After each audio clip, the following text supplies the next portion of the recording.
Hello guys, welcome back. In this video, I'll be discussing how to find the sum of digits until sum is a single digit. Let me quickly take some input. Here my number is 1, 2, 3, 4, 5.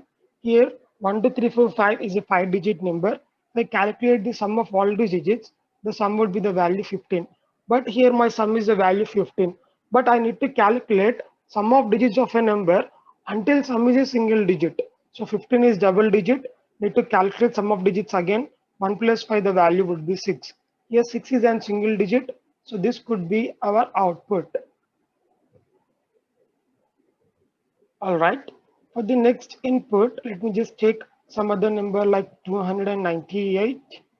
For this number, if you calculate the sum would be 2 plus 9, 11 plus 8, 19. Again, 19 is a two-digit number. Again, when you further calculate the sum of digits, it would be 1 plus 9, the value 10. Again, 10 is a two-digit number.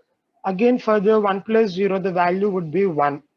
So here for this thing, the output would be the value 1. So before getting into the solution, let me comment this out. All right. So here, let me just first try to take the input from the user. Num1 equals int of input. This is how we scan the input. So after that, we need to write some logic. Let me extend a bit. All right. So before calculating the sum of digits, let me just take a variable called sum1 initialized to 0. And here comes the logic. So while num1 greater than 0, we need to calculate the sum of digits until our number is greater than 0.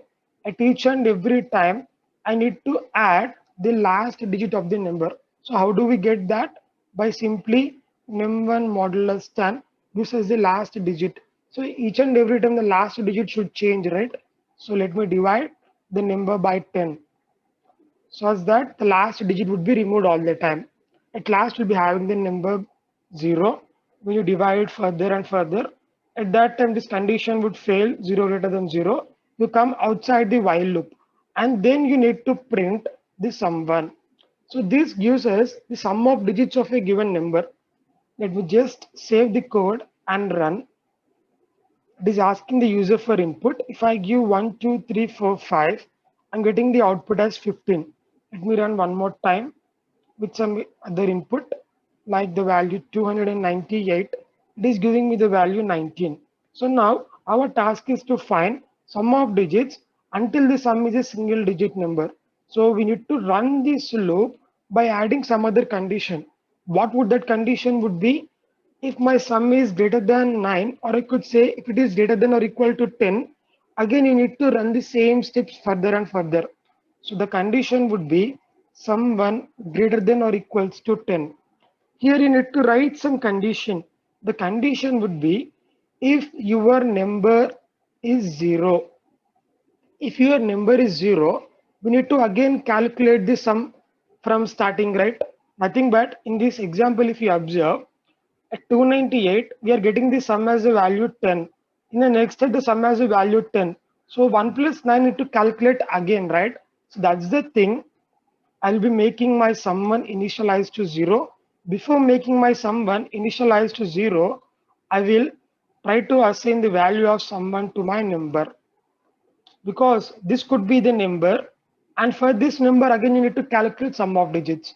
So when you calculate further, the sum would be the value 10, and if you observe at this particular time your number would be 0 and your sum would be the value 10.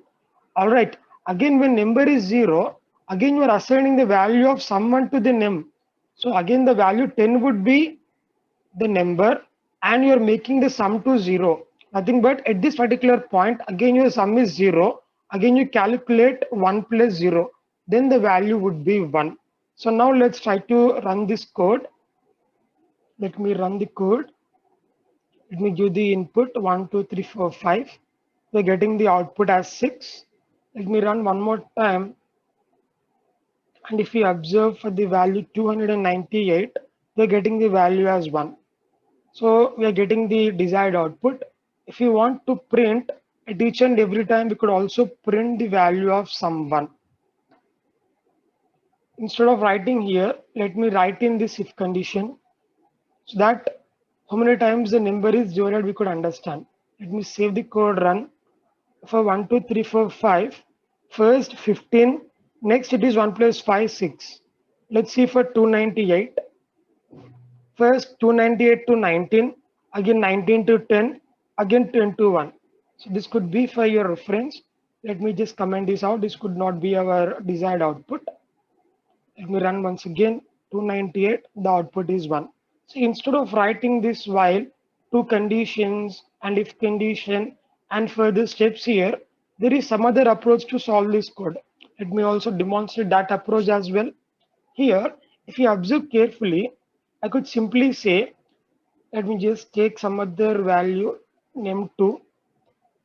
So for this thing, there are only two conditions. If my name2 is a multiple of 9. So how could we check whether a number is a multiple of 9?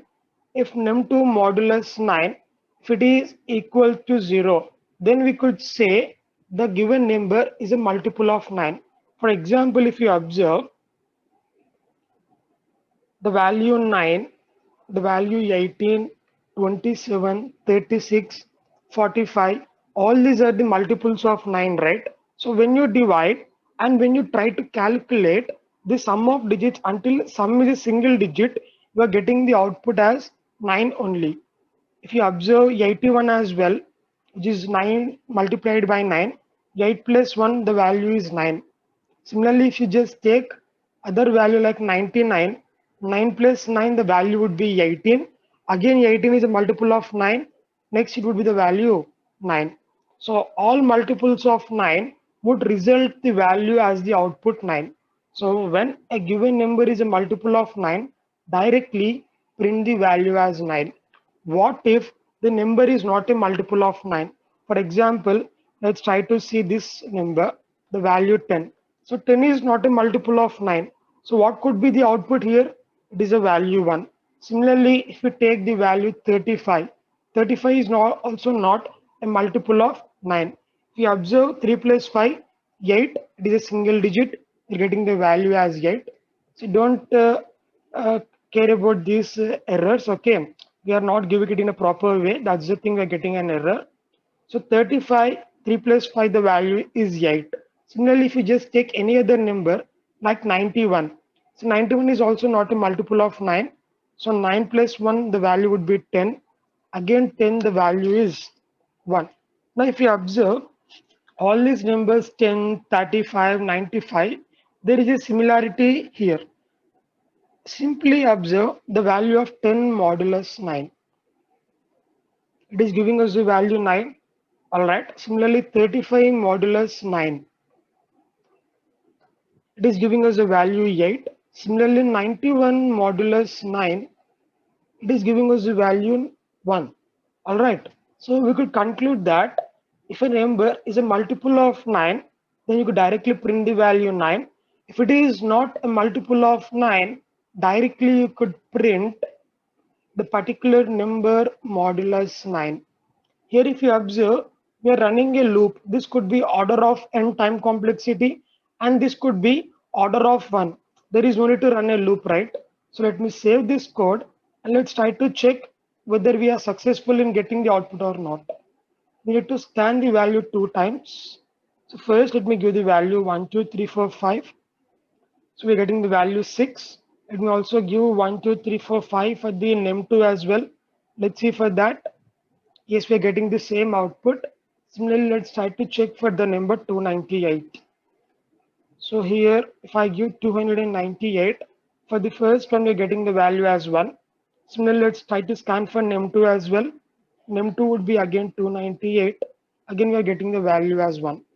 If we try to give some other random input, some large number, let's try to analyze this. 2 plus 1, 3 plus 4, 7 plus 1, 8, 8 plus 3, 11, 11 plus 4, 15 plus 1, 16, plus 3, 19, 19 plus 5, the value would be 24. So again 24, 2 plus 4, the value would be 6. Yes, we are getting the same output. All right. We can also optimize this step further. Instead of writing if else condition, directly we could print in this particular format. print number 2 minus 1, just simply do modulus 9 to it and simply add plus 1 to it. This would also give you the same output. Let's try to run the code and observe the output. All right. So let me just try to give the input. Here we're getting the output as 6. For the other one also, if you observe, you're getting the same output. Let's try to give for the number 298 and observe. So 298, the value is 1. Again 298 for num2, you're also getting the value as 1 and 1. This is the way how we solve in different ways. This is the first method where we require a while loop. If not directly, we could use if and else condition. If not to if and else, we could directly print in a single line. So in these multiple ways, we could solve the problem. Thank you guys for watching. See you guys in the next one.